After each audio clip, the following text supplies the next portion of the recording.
Assalamualaikum warahmatullahi wabarakatuh. Alhamdulillahirabbil alamin wa bihi nasta'inu ala umuri dunya waddin.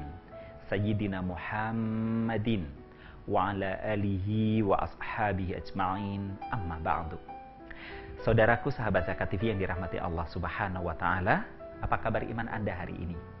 Doa dan harapan kami semoga keimanan kita senantiasa meningkat dari hari ke hari.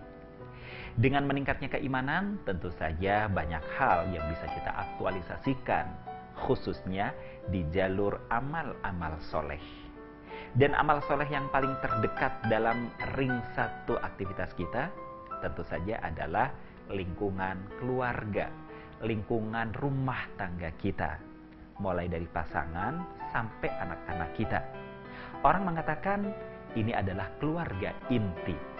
Dengan meningkatnya keimanan, kita berharap bahwa amaliyah-amaliyah kita, hubungan interaksi sosial kita dalam keluarga inti kita bisa semakin memancarkan cahaya keberkahan, sehingga kedamaian, ketenangan, kebahagiaan yang muncul dari masing-masing hati individu akan bertemu dalam satu ruangan keluarga, satu ruangan rumah tangga, sehingga dari rona kebahagiaan masing-masing individu dalam rumah tangga itu akan memancarkan juga kebahagiaan itu kepada masyarakat sekeliling. Paling tidak, dalam bahasa teknis bangetnya adalah ketika datang seorang tamu di rumah kita, minimal tamu itu akan mengatakan, Subhanallah, Masya Allah, rumah Anda ternyata adem, rumah Anda ternyata tenang, rumah Anda ternyata unik. Ada dinamika-dinamika yang terjadi di dalamnya. Meskipun ada suara teriakan anak, tapi sebentar kemudian bukan teriakan kemarahan atau ketakutan yang ada saja, tetapi juga ada teriakan kebahagiaan. Ada canda tawa di dalamnya. Nuansa-nuansa seperti ini tentu menjadi sebuah taman yang sangat indah, menyejukkan mata yang memandang, membuat tenang hati yang terlibat di dalamnya, dan membuat nyaman setiap raga yang ingin mampir istirahat di dalamnya. Bukan sekedar istirahat, tetapi di dalamnya ternyata penuh dinamika-dinamika aktivitas-aktivitas yang mampu bukan sekedar menghilangkan kepenatan setelah lama beraktivitas di luar rumah, tetapi justru kembali menumbuhkan kesegaran-kesegaran jiwa. Ada kekuatan-kekuatan energi baru, ada kekuatan-kekuatan energi bersih yang menelusup ke dalam jiwa, kemudian mengelaborasi kekuatan-kekuatan yang terpendam yang lainnya, sehingga muncul dalam bentuk canda dan tawa penuh kebahagiaan. Dalam kondisi seperti ini, mungkin orang akan mengklaim, inilah rumah tangga yang asmara, amanah, sakinah, mawadah, rohmah. Sesuai dengan nama program kita kali ini yang kita dipertemukan oleh Allah Subhanahu wa taala dalam program Asmara. Amanah, sakinah, mawadah, rohmah. Dan di tangan saya sudah ada pertanyaan dari seorang teman. Teman ini menanyakan, lantas bagaimana supaya bisa menumbuhkan rona rumah tangga yang ceria seperti itu? Kalaupun ada teriakan-teriakan yang semula mungkin bernada kemarahan, bernada ketakutan, tapi dalam rentang waktu yang tidak lama ternyata terdengar teriakan yang nadanya adalah nada riang gembira, penuh gelak tawa, persaudaraan dan kedamaian. Nah, pertanyaannya adalah bagaimana berbagi tugas dalam rumah tangga? Ya, karena memang munculnya rona-rona kebahagiaan itu, seperti yang sudah sedikit saya uraikan di atas tadi, adalah pasti tidak muncul sekonyong-konyong, tidak muncul secara tiba-tiba. Dia adalah satu fase yang telah melampaui fase-fase sebelumnya. Ia adalah satu fenomena yang muncul setelah mengalami proses-proses yang terjadi di belakangnya. Proses itu bisa jadi pun bukan sebuah proses yang mudah.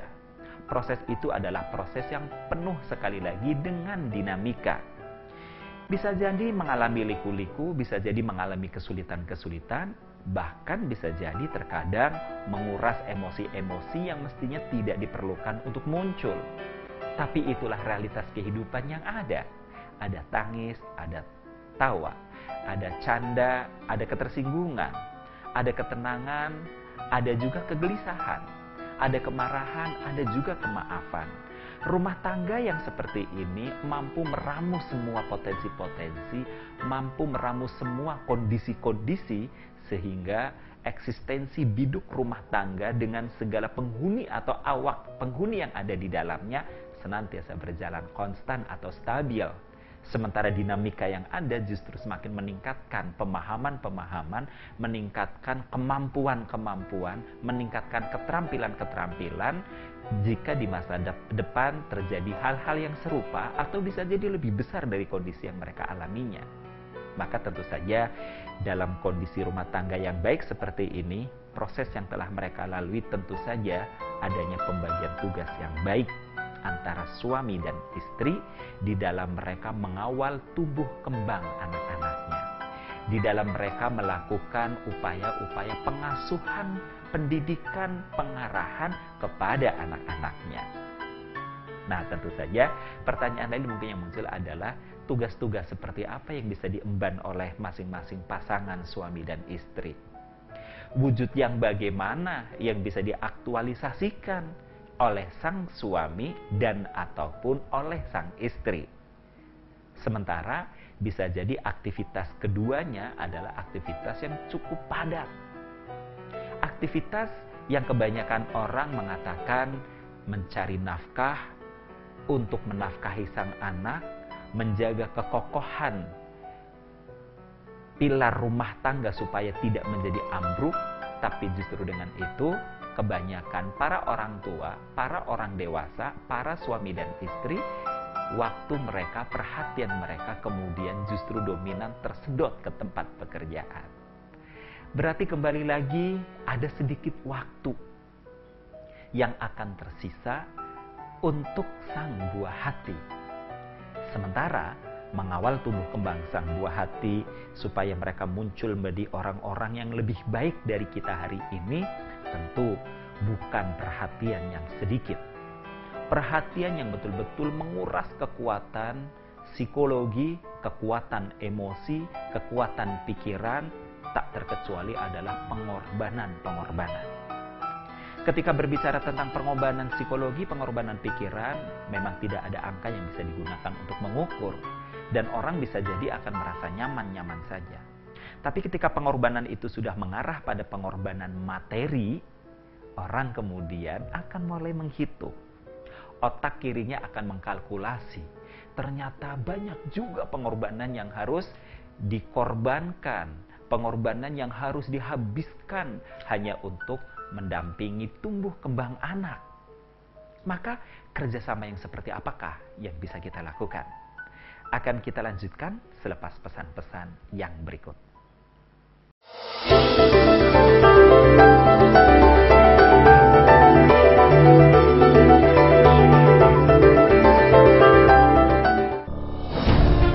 Ketika keindahan dunia merebak keselarasan, berbagi kemesraan. Ketika sejuta tangan merangkai kebahagiaan dalam kehidupan yang harmoni. Ketika zakat Anda wujudkan indahnya dunia.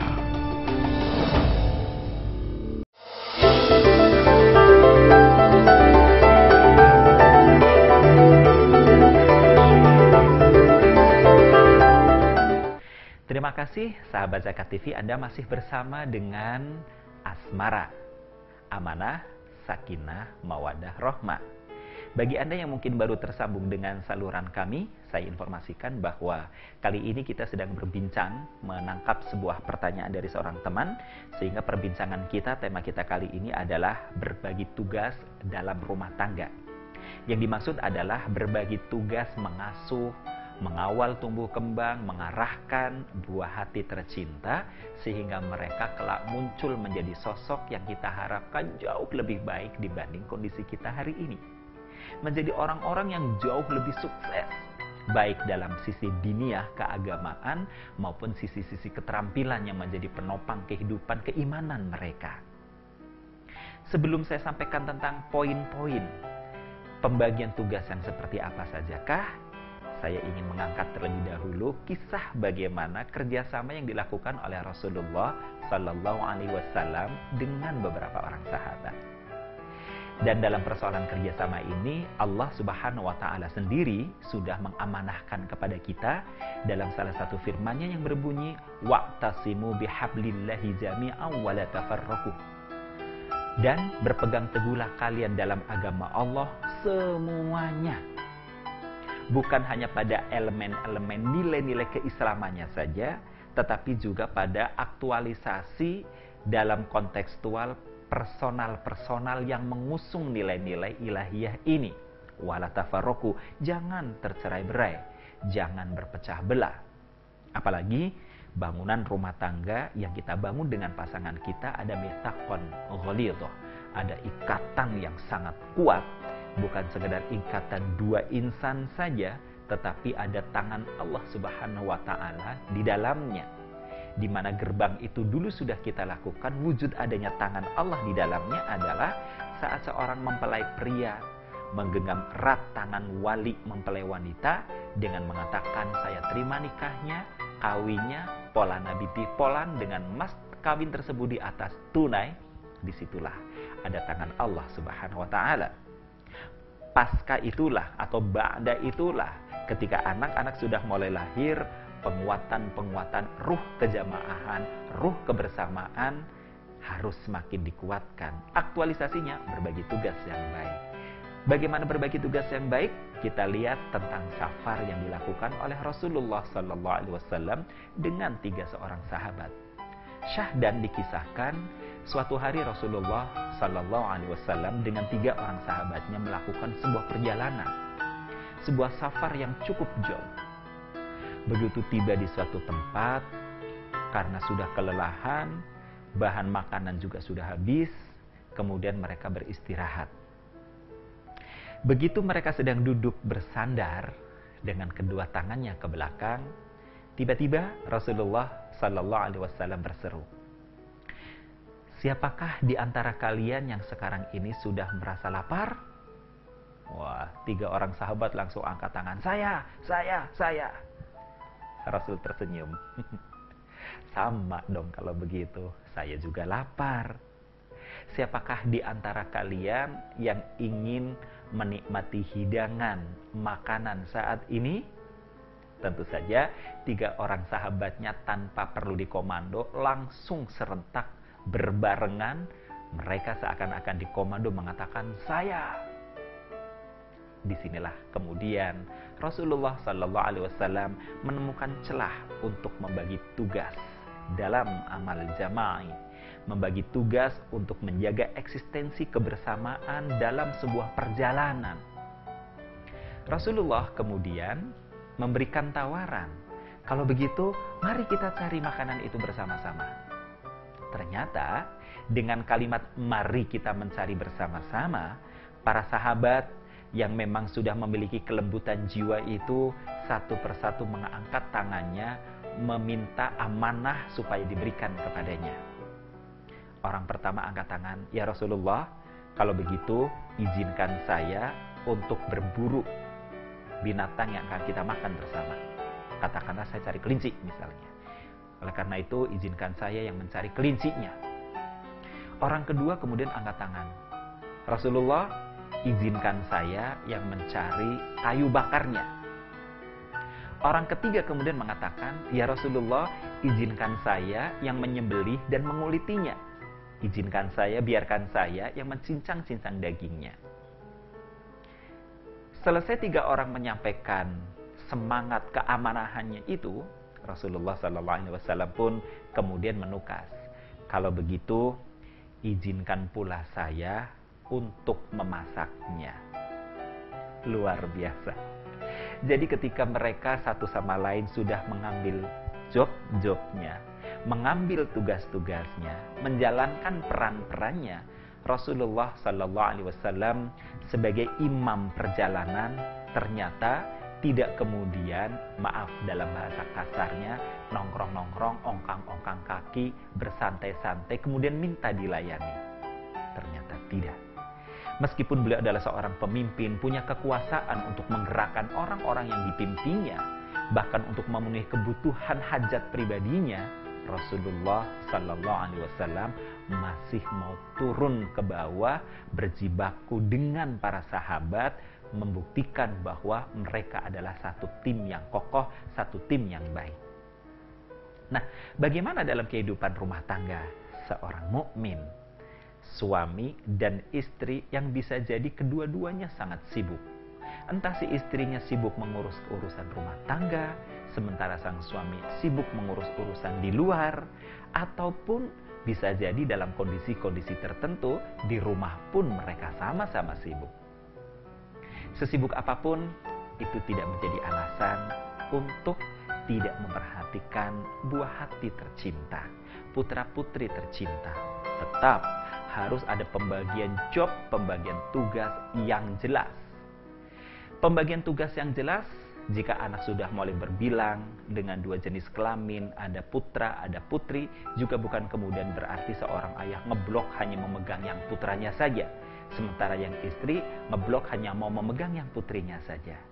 Ingat, putra-putri kita, apapun jenis kelaminnya, mereka tetap membutuhkan asupan kasih sayang dari kedua belah pihak kita, yakni ayah dan ibunya.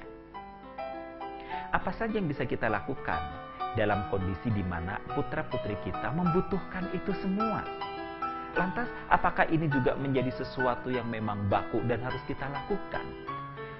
Dan ketika kita melakukan, sampai berapa lama? Bisa jadi pertanyaan-pertanyaan ini akan terus muncul. Maka tentu saja jawabannya adalah kita harus berbagi tugas itu dalam rangka menanamkan sikap mental, karakteristik pribadi anak-anak agar mereka mampu menghadapi masa depannya. Di samping karakter, tentu ada banyak hal yang lainnya yang akan bisa kita lakukan. Seperti apa? Jangan kemana-mana, saya masih akan kembali selepas yang berikut.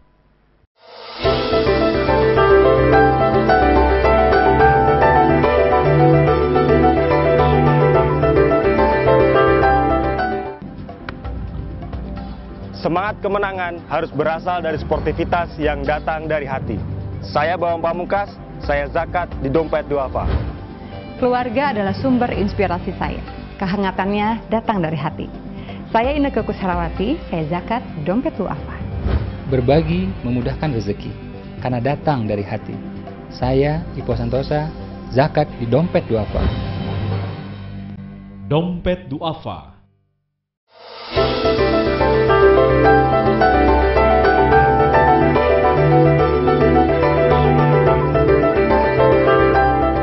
Terima kasih sahabat Zakat TV, Anda masih bersama dengan Asmara. Kita sedang berbincang dengan sebuah tema yang sangat menarik, yakni berbagi tugas dalam rumah tangga. Tugas yang dimaksud adalah tugas pengasuhan kepada anak, mengawal tumbuh kembang mereka, mengarahkan mereka agar mereka menjadi orang yang lebih hebat daripada kita. Menjadi orang yang senantiasa mampu bangkit ketika mereka terjatuh, kemudian membangun kejayaannya di masa yang akan datang.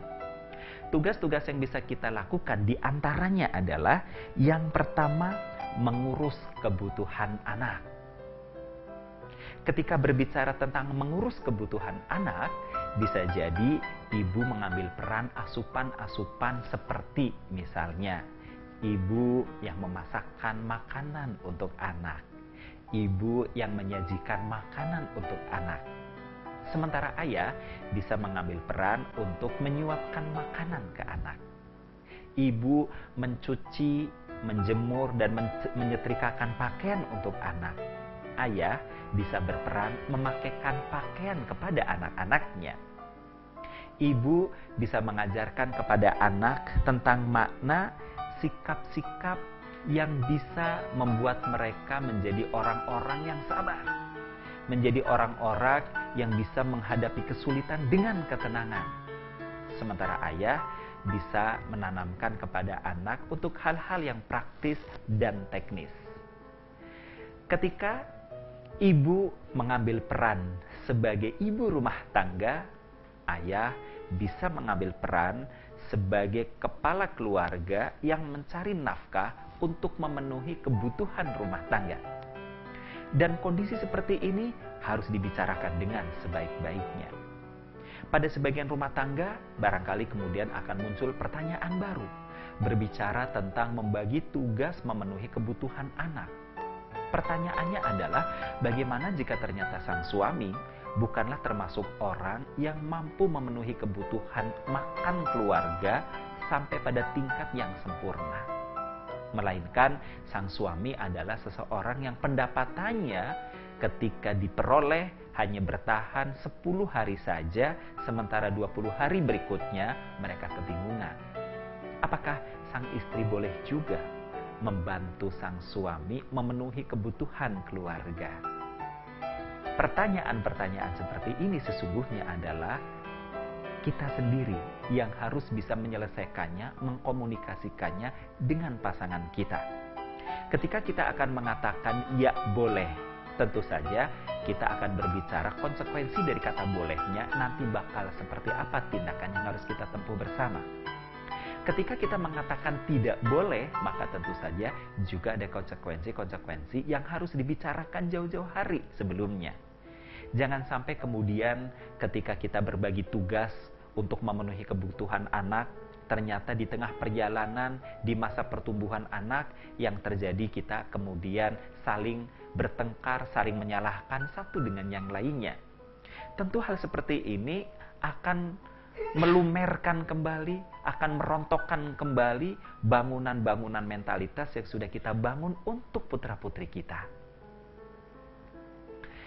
Maka di atas segalanya, ketika berbicara tentang pembagian tugas untuk memenuhi kebutuhan anak, tentu saja jika dari sisi tuntutan memikul tanggung jawab memenuhi kebutuhan ada di tangan sang suami untuk mencarinya, kemudian bisa memenuhinya sepanjang kehidupan mereka. Namun demikian, ketika sang suami sedang ada di rumah, bukan kemudian tidak memegang sama sekali pekerjaan memenuhi kebutuhan anak. Seperti yang sudah saya sebutkan di atas, ada bagian-bagian teknis yang bisa dipenuhi. Meskipun ayah sudah sangat sibuk di luar, ayah tetap harus mengambil bagian-bagian tertentu untuk mengurusi sang anak. Bahkan pada sebagian orang bisa jadi seorang ayah masih berkesempatan untuk mengantar anak-anaknya berangkat ke sekolah di pagi hari, sambil satu jalan sang ayah menuju ke tempat pekerjaannya. Jika kehidupan model seperti ini yang kita lakukan, sungguh ini adalah kehidupan yang sangat indah. Akan terbukti satu ungkapan yang menyebutkan berat sama dipikul, ringan sama dijinjing. Kalimat seperti ini bukan sekedar menjadi utopia, bukan sekedar menjadi impian kosong di siang bolong semata-mata, tapi memang sebuah rumah tangga akan mampu mewujudkan kalimat ini atau peribahasa ini ketika suami dan istri betul-betul dengan penuh kesadaran sendiri, tulus ikhlas karena Allah Subhanahu wa Ta'ala, mereka bisa saling mengambil posisi, mengambil job untuk mengurus kebutuhan anak. Kembali jika kebutuhan ternyata dirasa jauh dari kata cukup, masih ada satu solusi. Paling tidak, kita masih bisa berkata tawakal kepada Allah Subhanahu wa Ta'ala. Sisi inilah yang kemudian tidak boleh diabaikan, di mana seorang suami dan istri bagian dari bertugas atau membagi tugas, membimbing memenuhi kebutuhan sang anak adalah terus saling menguatkan ruhiyah mereka satu dengan yang lain. Mereka bisa saling berwasiat dalam kebaikan. Sebagaimana pesan Allah Subhanahu wa Ta'ala dalam surah Al-Asr, wal asr innal insana lafi khusr. Demi masa, sesungguhnya manusia senantiasa dalam kerugian. Illa kecuali alladzina amanu. Mereka orang-orang yang kuat keimanannya kepada Allah Subhanahu wa Ta'ala. Sampai pada kalimat inilah yang sering saya ungkapkan, sering saya tegaskan bahwa berbicara tentang kehidupan rumah tangga adalah sepenuhnya berbicara tentang keimanan. Iman kepada Allah Subhanahu wa Ta'ala. Dan paling tidak beriman bahwa rizki setiap hamba, rizki setiap anggota keluarga, rizki rumah tangga sudah disiapkan oleh Allah Subhanahu wa Ta'ala. Karena tahu Allah juga sudah menegaskan dalam hal pemenuhan kebutuhan seorang hamba, wa ma min dabatin fil ard illa 'alallahi rizquha. Dan tidak ada satu binatang melata pun di permukaan bumi ini kecuali sudah Allah siapkan rizkinya di sisinya. Keyakinan seperti ini harus menjadi keyakinan yang kuat. Sementara untuk saling menguatkan satu sama lain, bagian dari job pembagian tugas kelak untuk memenuhi kebutuhan anak adalah tawasau bil haq, tawasau bis sabr. Menasehati dalam kebenaran dan menasehati dalam kesabaran. Kenapa dalam kebenaran dan dalam kesabaran? Sebab bisa jadi menurut salah satu pasangan apa yang disampaikan kepada pasangannya adalah satu kebenaran. Tapi pada momentum saat itu sang pasangan tidak serta-merta menerima. Karena secara psikologi manusia memang memiliki banyak karakter yang berbeda dengan satu dengan yang lainnya. Tapi kebanyakan manusia pada saat informasi pertama tiba, mereka tidak serta-merta terbuka pintu hatinya. Maka butuh kesabaran. Kesabaran yang dimaksud juga adalah bukan sekedar sabar menyampaikan, tetapi juga sabar mendampingi pelaksanaannya. Sampaikan kepada pasangan kita, dampingi pasangan kita untuk tetap bisa melakukan amal-amal kebaikan memenuhi kebutuhan anak. Begitu indah sebenarnya Islam sudah memberikan arahan kepada kita.